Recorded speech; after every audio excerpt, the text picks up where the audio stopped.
Engineer Lakshmi चंद यादव, राष्ट्रीय अध्यक्ष भारतीय जन सेवा मिशन, उन्होंने एक लेख लिखा है। कल मैं इस लाइनों को ट्वीट करूंगा जो उन्होंने पहली लाइनें लिखी है।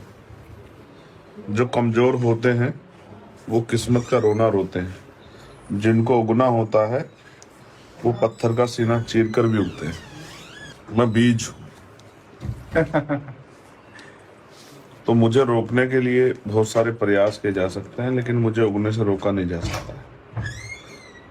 पूरे भारत में मैं अकेला ऐसा व्यक्ति हूँ जो भारतीय जनता पार्टी से सीना ठोक के लड़ता है, जो सीबीआई, ईडी, इनकम टैक्स, झूठे मुकदमे, जेल से नहीं डरता, जिसके पास कुछ होने को नहीं।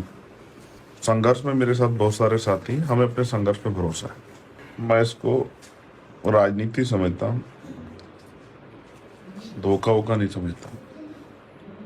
हर आदमी अपनी पार्टी के हितों को ध्यान में रखकर राजनीति करता है। आज जो है काशीराम जी का जन्मदिन जबरदस्त बना।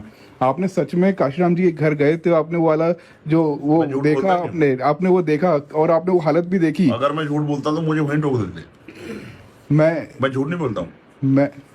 तुम जाना कभी जी भाई ख्वाहिशपुर, तुम गए हो? मैं गया हूँ।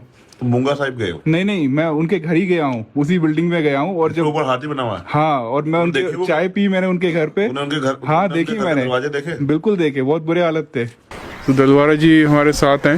ये टंकी आपने कब बनाई थी? 98 या 99 में बनाई। मैंने वो घर, तीर आया हुआ घर देखा मैंने, ठीक है। मैंने उसमें उसके दरवाजे, टूटे हुए दरवाजे देखे। मैंने वो घर के कुछ हिस्सा टूटा हुआ देखा। वो हमारे रहबर माननीय काशीराम साहब घर है। जिस दिन मैंने देखा था ना, तो मैं अपने आप को भावुक होने से नहीं रोक पाया था।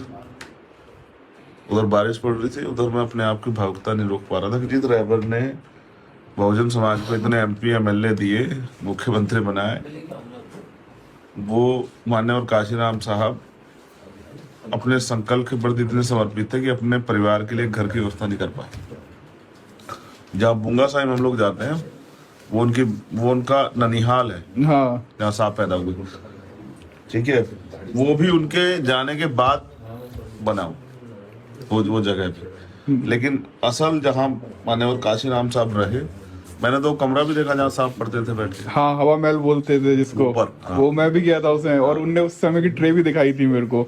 और मैं इनके घर ही गया था और इनने मुझे चाय पिलाई थी। 4 कप आए थे, चारों अलग थे। क्या बोला उन्होंने आज कि मुझे लखनऊ से जो पूर्व मंत्री और सब लोग रहे, उन्होंने बुलाया, तो मैंने उनसे कहा जब हम संघर्ष कर रहे थे तब तुम तो जो है रसमलाई खा रहे थे, तब तो तुम मंत्री बने हुए थे, अब तुम्हें निकाल दिया तो तुम अब बकवास कर रहे हो। तो मैं तो चंद्रशेखर आजाद के प्रोग्राम में जाऊंगा। क्यों बोला ये बात? क्या वो बेवकूफ है? इन्हें भी एजेंट कहते हैं, बसपा के लोग इनको भी एजेंट कहते हैं किसी पार्टी के। बाबा साहब जी को जब स्टडी करते हैं तो हमें पता उनके बच्चे इलाज ना मिलने के कारण उनकी मृत्यु हो गई जी। क्योंकि बाबा साहब उस समय हमारे लड़ने के लिए गोलमेज जा रहे थे, तो उनके बच्चे यहाँ इलाज ना मिलने के कमी कारण मर रहे थे। तो बिल्कुल, पूरा समाज क्या कर रहा था? कुछ नहीं कर रहा था, वो देख रहा था मरते हुए देख रहा था उनको। तो यानी कि जब कोई संघर्ष करता है इसी समाज के लिए, तो समाज बैठ के उसका तमाशा देखता है। जब वो संघर्ष के लिए समाज को देता है, तब समाज उसकी जय जयकार करता है। मैं वो शख्स हूँ कि अगर गोली 1 इंच इधर होती तो शायद मेरी फोटो घरों में लोगों की लग रही होती। सही बात है, बिल्कुल सही बात है। मैं चाहता तो मेरे पास भी ऑफर थे, किसी दल से जाके MP बन जाता, लेकिन ये आंदोलन जिंदा रहे और इससे उम्मीदें लोगों की जिंदा रहे, इसलिए मैं अपनी जगह पे तटस्थ खड़ा। यही आंदोलन इस देश में हजारों विधायक, हजारों सांसद पैदा करेगा। मेरी बात को तुम याद रखो।